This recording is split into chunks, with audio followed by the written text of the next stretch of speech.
2025, and a lot of what I'm going to share today is going to be absolutely controversial to people that are not open-minded.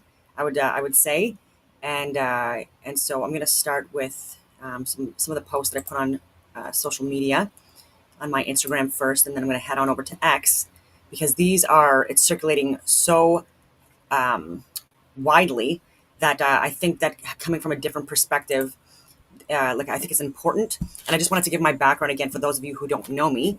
I did serve in the Canadian Armed Forces for 15 years, and I was an infantry officer. I've worked in multiple different organizations throughout that, or whatever you want to say, not organizations. I was with one VP, but I was in Edmonton. I had multiple jobs and positions when I was there. I worked as a course officer when posted to Gagetown. I was a course officer and instructor for Phase 4 Infantry DP 1.2, which is called the Gentleman's Course. And then I was also the LAV captain, so I was also dealing with company um, obligations as well. And I was in the Special Forces.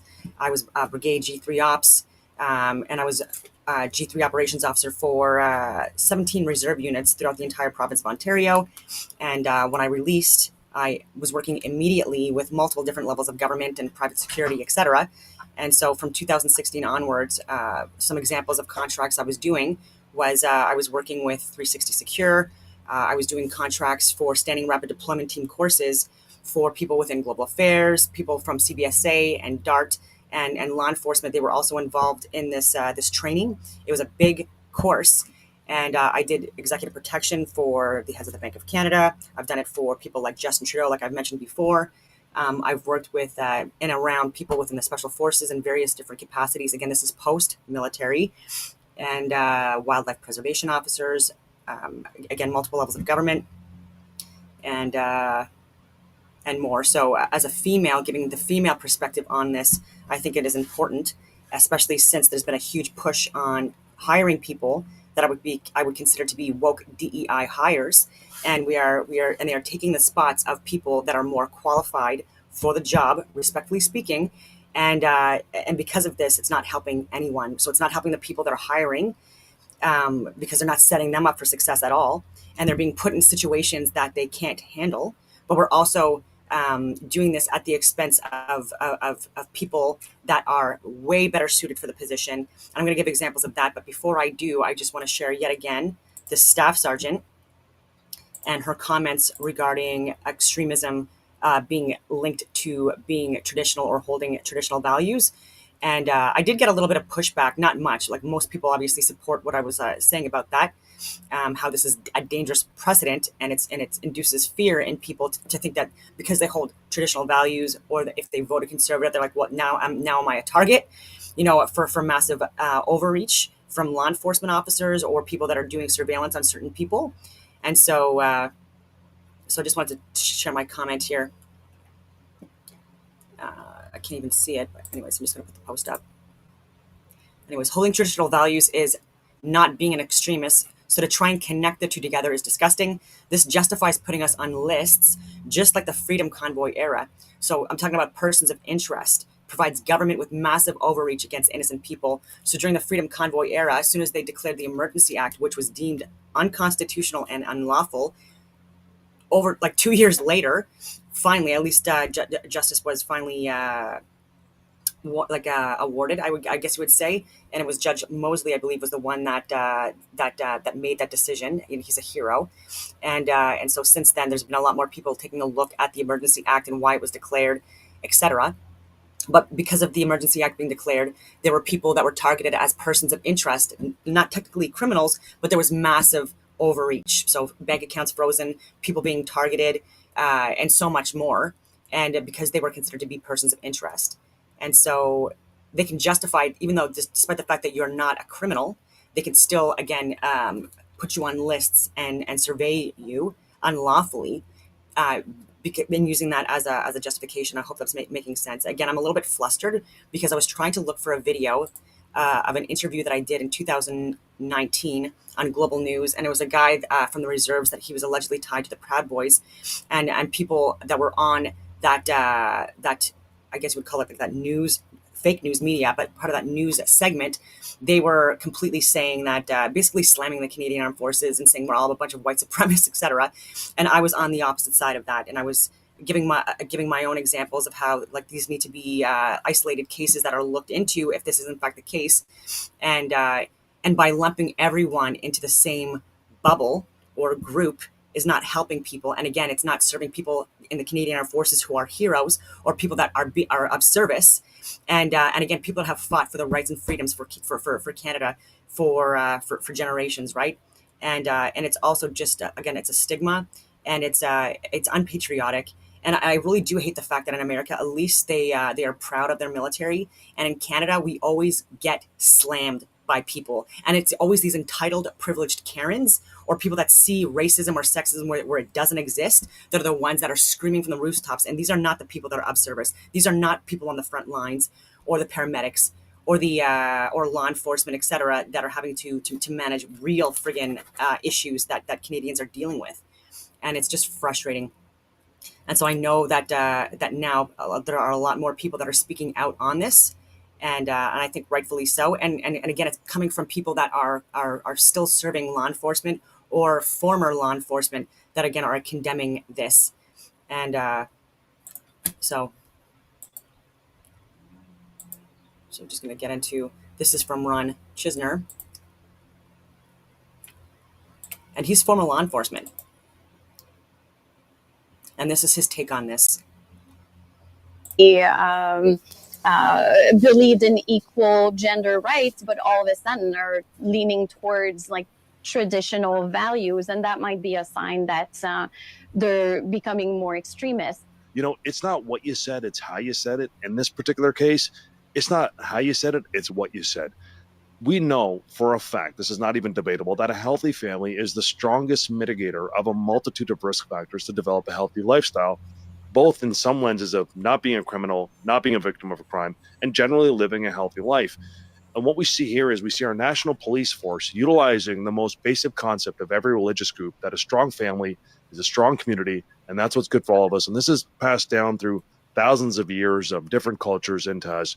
And now we're being told by our national police force that any pivot back to that, to revalue family values as we know it here in Western society, is actually moving towards an extremism. And when I looked at the extremism that they're referencing, they represent right-wing extremism. I've never seen, and I looked for it, really much about any mention of other extremisms like left-wing extremism. Why is it always pivoting this way to the right way? And since when has the thousands of years of historic values that we all carry now moved to any other pivot?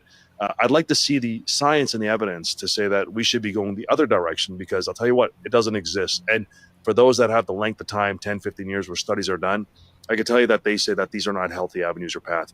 This is a dangerous precedence to set, and it's really disappointing to see another police officer and a police organization represent this so publicly. Well said. And you'll see that there's extreme leftists that out of the U.S. that were targeting ICE officers.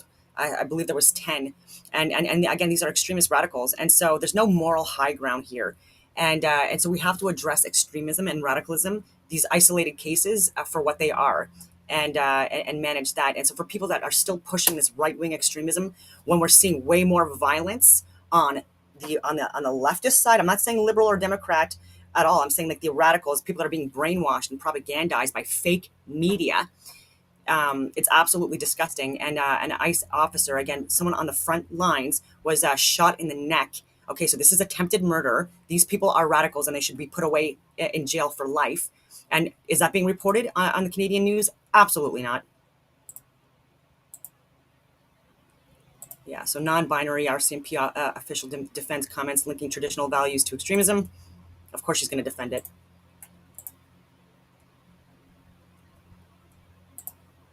Kilometers is... This was just a funny one. All right. Got to show this post from Wiretap. Okay, so Andy Knight is a liar.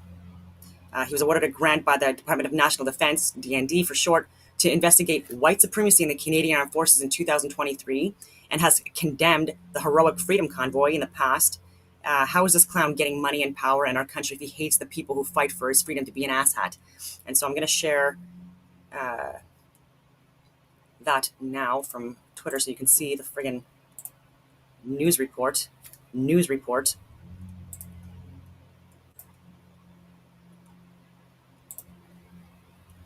And so one thing Wiretap got wrong was they said that it was Brian Knight. It's not Brian Knight, it's Andy Knight. And so the report, CBC claims the CAF is filled with extremism. One expert, Andy Knight, says white men are joining the CAF, the Canadian Armed Forces, to kill brown and black people. And the other, Barbara Perry, says this could be the beginning of the white ethno-state. Extremism within the Canadian Armed Forces is an ongoing issue, not a new development. I will say still, because Canada and Western countries, it's still majority white, although that is changing. And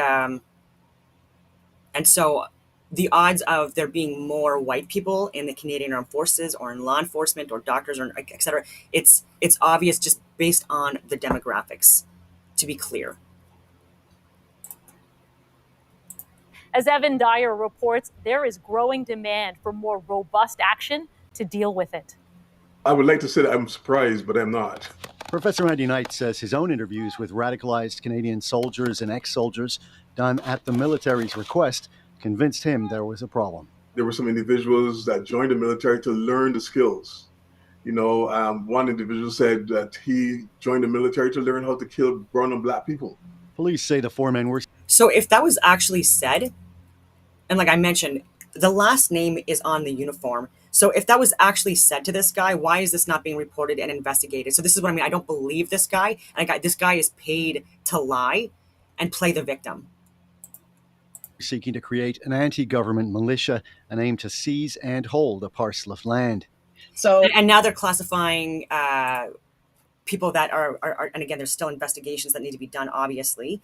But like anti-government, what does that have to do with sex or race? So again, they're lumping so many things in together to try to justify again this narrative about white supremacy within Canada. And again, this guy was pushing the same narrative during the Freedom Convoy. This was not a white supremacist movement. This was to end the extreme measures by the government, the lockdowns, the mandates, the forced inoculations. People within the government, okay, all levels of government were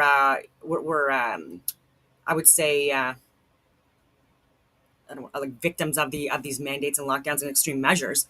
And it took the Freedom Convoy in order to get people to become more aware of what was actually going on and the concerns that people had. And this was not going to go away, these extreme tyrannical measures, until that movement happened, right? And so it's so nonsensical. And there were so many different groups of people at the Freedom Convoy. And so for them, again, to slam Canadian Armed Forces members, claiming that they're white supremacists yet again, even in 2019, my Global News interview, I was the only one that was saying, like, look, I was in the military for again 15 years, and I operated with multiple different backgrounds at races, ethnicities, and men and women, mostly men. Obviously, it was very rare for women to be in the infantry, and so I was the first female infantry officer in the PPCLI. But there was a couple of females that were considered to be non-commissioned members or soldiers, and they were incredible people. And we were even concerned when people were pushing more of the woke DEI narrative that we would get lumped into that category, right? Like, we earned our spot. It was really hard to get in. There was no lowering of PT standards or any standards for that matter when I got in. And we're seeing more and more, especially in the last 10 years, where our Canadian Armed Forces, unfortunately, is getting weakened and watered down. And people are more focusing on training for woke DEI bullshit and propaganda than actually training people on proper skill sets. And so I've talked about this for years. And again, it's just appalling that my Global News interview was taken down from 2019. I was the only one that was speaking pro Canadian Armed Forces and saying that if these are isolated cases, that these would absolutely be like very, very small cases, not something that I had seen in my service. And if this is the case, that there actually are people that are considered to be white supremacists, then and again pushing this toxic narrative, then they obviously need to be investigated. And and they don't speak for the large majority of people within the Canadian Armed Forces who again are putting their lives on the line to defend and protect Canada and Canadian freedoms, rights, and privileges. And there's so many different countries where things are so much worse that people have no idea, especially if you haven't traveled. And so for people to claim that this is happening in Canada and not looking at other countries for examples of actual oppression, then again, these people are out of their minds. And it's it's these privileged, entitled Karens. I don't care what race you are or what gender you are, sex or whatever. These entitled, privileged Karens that are speaking while being protected by the very people they're slamming. I hope that makes sense. Again, I'm just a little flustered because that friggin' video was removed. I wanted to share it. And of course, and I'm sure that Mercedes Stephenson, who's part of Global News and she's fake news media and a traitor to Canada, I'm sure she had something to do with it, because even a few weeks ago, I was still able to see that interview. But anyway. So is that the first stages of creating, this white ethno state that so many far right actors and accelerationists, for example, Give the are names. interested in? Extremism within the Canadian Armed Forces is an ongoing issue, not a new development. It's really As not. Evan Dyer reports, there is growing demand for more. And they're oh my goodness. And again, you're going to see examples of people. Again, I condemn that. If they're actually like radical extreme white supremacists out there, I don't think that they deserve a spot in government at all. Clearly, just to be clear. And I will say, though, that every organization is going to have bad apples within them, and this should be addressed and identified, and these people removed from their positions. It's not just the Canadian Armed Forces, and I would say it would be at lower levels, because we do get the training for it. And again, there are people from multiple different backgrounds that have been serving within the Canadian Armed Forces for generations. And I'm going to get into more examples of that, but I just want to. Oh, it's already over. Okay. And so wild accusations made.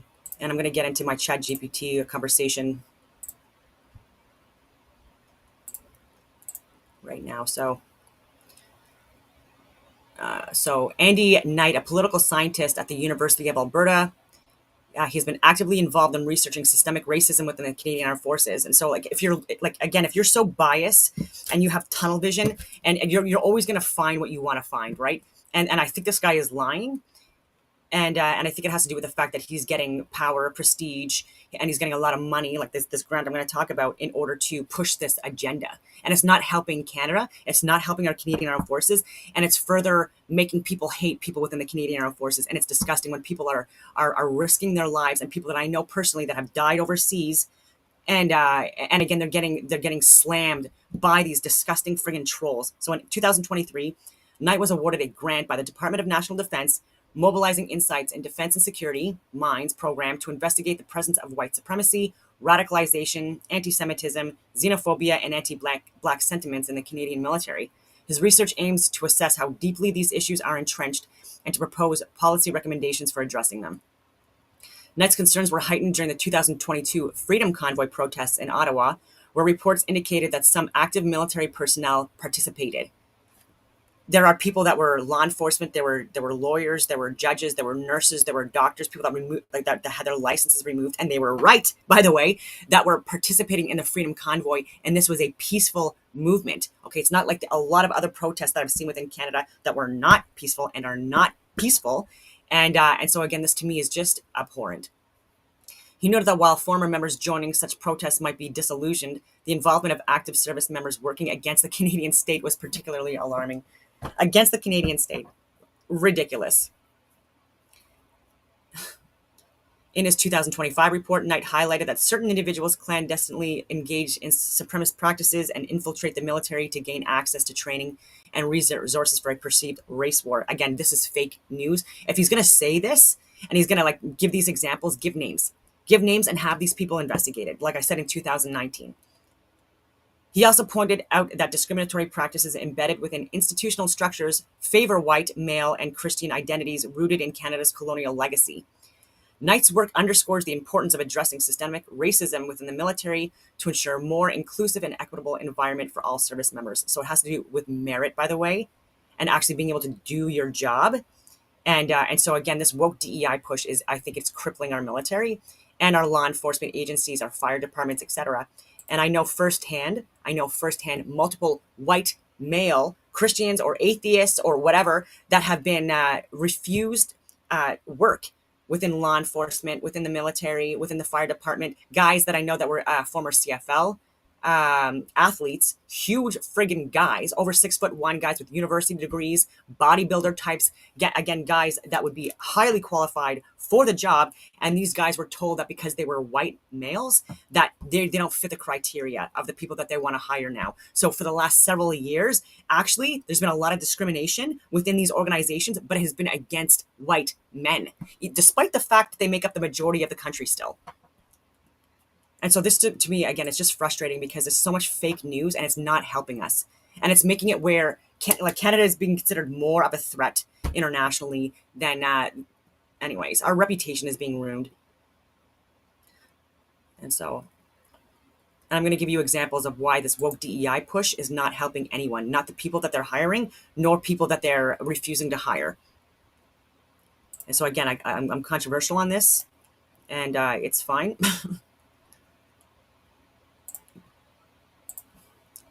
So this is shocking CCTV footage shown to jury of violent assault on police officers at Manchester Airport.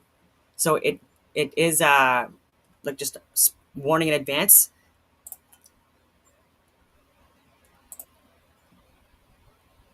This is graphic, just to be clear.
See, she gets hit once, gets knocked down, and of course now my internet's not working. I have Starlink now. So obviously this is graphic, and I do feel bad for that female all the law enforcement officers that were involved in this. Absolutely atrocious. But I want to show you the reaction afterwards. I don't understand. God damn it. Why the hell does this do that? That was Starlink.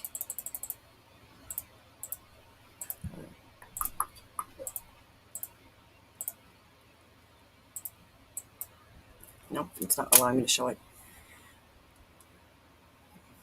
Okay, so I'm going to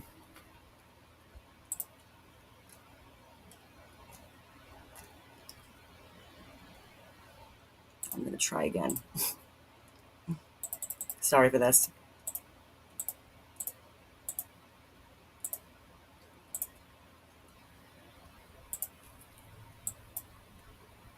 Nope. Maybe I sent it in my messages. And if not, then I'll just give the explanation of it.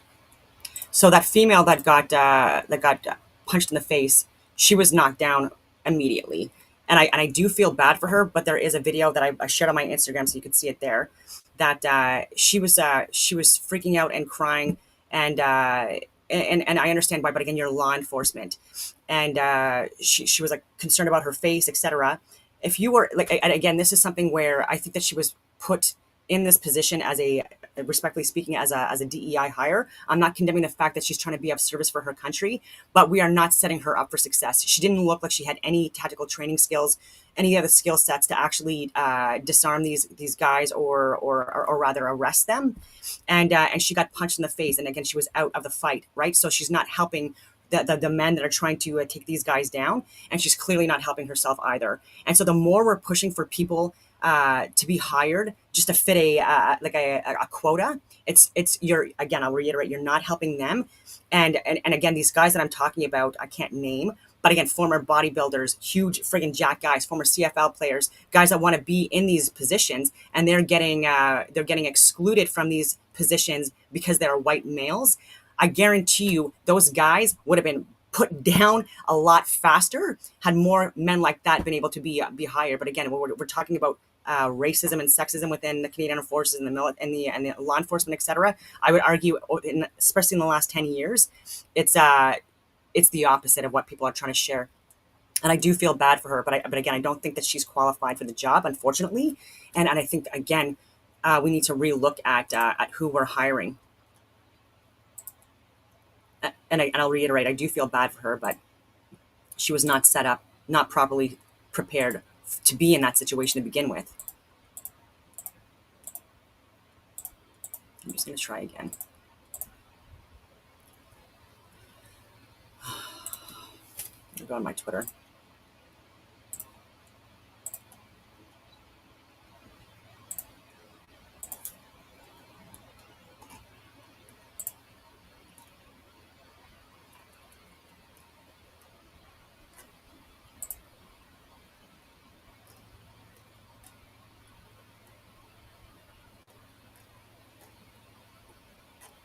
Here, while I'm looking for it,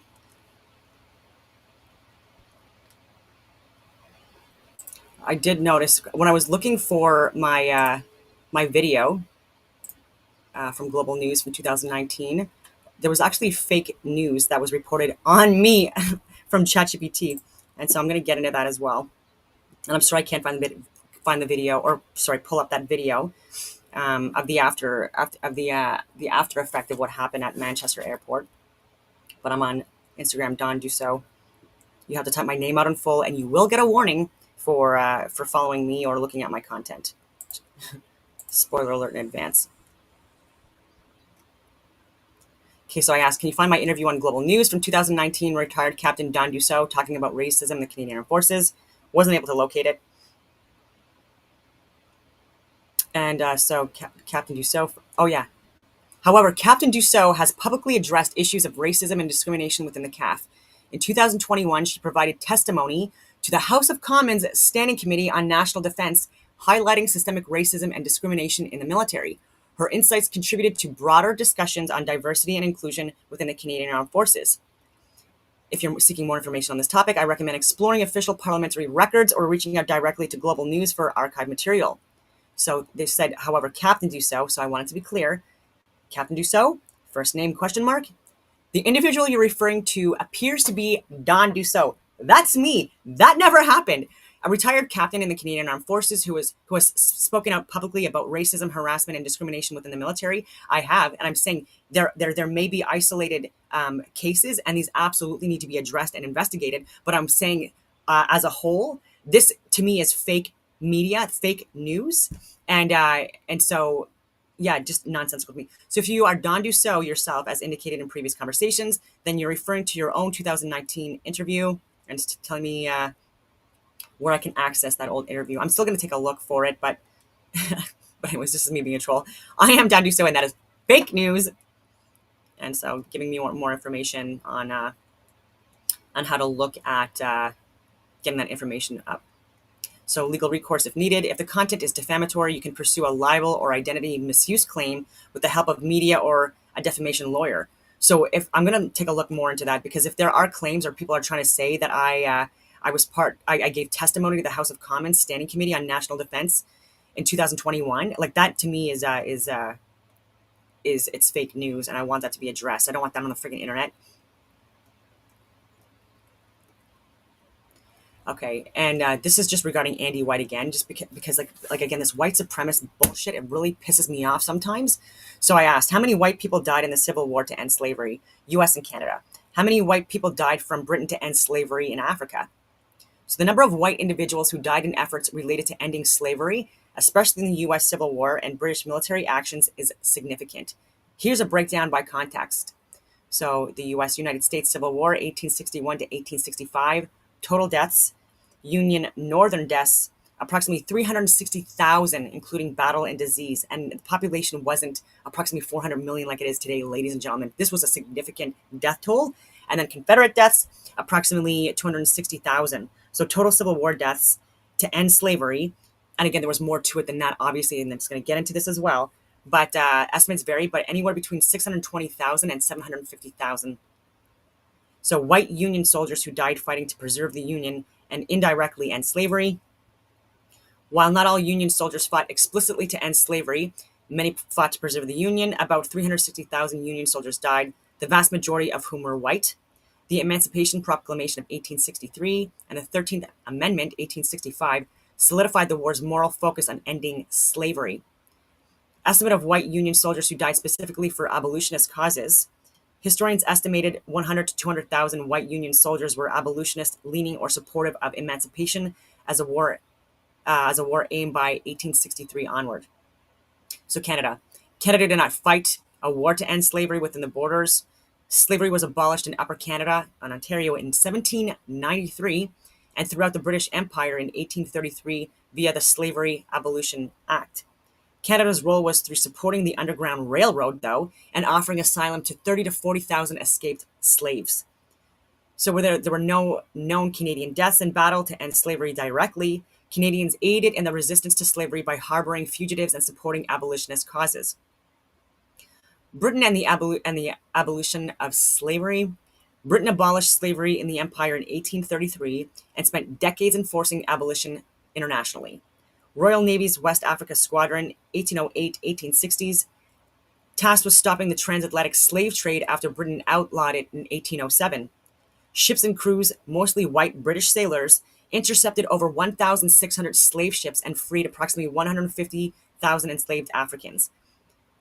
British casualties, death from disease, combat, wrecks, estimated range from 15,000 to 17,000 British sailors, dying over 50 years, mostly from tropical diseases like malaria and yellow fever. Again, they're going to play it down. The effort cost Britain tens of millions of pounds and thousands of lives without financial gain, which historians often cite as a moral commitment to ending the trade. So then it gives more of a breakdown here. And so again, for people to say, like, to slam the military in the US, Canada, like in Western countries, and say that we're full of white supremacists when people have died to end slavery, and there's still slavery all over the friggin' world, okay, including in Africa. It's still a slave trade going on, and the estimates where there's approximately 700,000 people that are involved in it, okay, and these are not white people, to be clear. And I will say that white people have been slaves as well. There have been millions of people that are white that have been slaves throughout history, okay, and within different regions of the earth, however you may think the earth is freaking shaped, whatever, I don't give a shit. But again, there have been people that have occupied lands or lived in areas where there's always been like shifts or cycles where there's going to be one group that that is more predominant in these areas, and then there are other people that that do inhabit those lands. And so there's always been shifts, right? So there have been black people all over the world, there have been white people all over the world, there have been freaking, like, whatever race you want to call, they've been living all over the friggin' world at various times, and at larger numbers than certain races. And so again, this is nonsensical to me. And yeah, I'm going on a rant all morning about this stuff. And so I just wish that people were actually more pro first responder types, pro heroes, people, especially within the Canadian Armed Forces, and stop slamming people, because again, you're not doing anyone any favors. And even this push on trying to target people and claim that there's systemic sexism in the Canadian Armed Forces as well. Again, as a female, the first female Patricia officer in the history of the friggin' regiment, I will say that there may have been jokes made, and yeah, it was hard. And I was definitely tested, and oftentimes even more than my male counterparts. But I think there's a necessity to that as well. And again, proving that you are able to do the job when it matters. And so anyway, it is what it is. And I'm just kind of sick of people that are beating people down that are actually trying to help. And so on that note, I will leave it at that. And I hope that everyone has a wonderful rest of your day.